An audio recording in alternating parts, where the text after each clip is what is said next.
réseau a démarré à temps, à 9 heures. Dès 9h05, les annonces ont commencé à être faites par les MC et puis les officiels ont commencé à entrer. Le respect du script, le respect du planning a été totalement observé.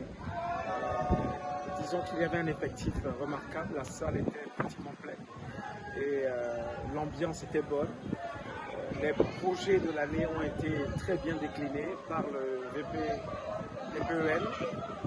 et je pense que cet réseau a permis vraiment de lancer de manière admirable le mandat 2024.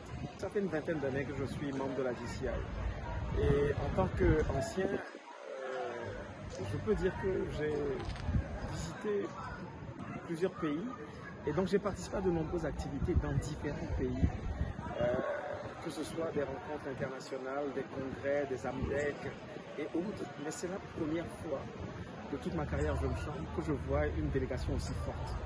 Près de 200 personnes qui se sont déplacées pour aller soutenir leur président dans le cadre d'une rentrée solennelle. Je suis bluffé, je suis impressionné. Je suis impressionné par la capacité de mobilisation du président national de la DCI Bénin. Je suis impressionné par l'engouement que nos homologues du Bénin ont démontré et cela témoigne de l'amitié qui peut exister entre les jeunes, mais aussi de la force de persuasion du leadership béninois qui devrait nous inspirer. Je pense que ça augure d'un mandat où l'internationalisme sera très actif, où il y aura beaucoup d'activités entre le Bénin et le Togo, parce que cette première démarche doit être suivie obligatoirement de nombreuses activités de jumelage ou de formation, de training qui seront faites par les deux pays.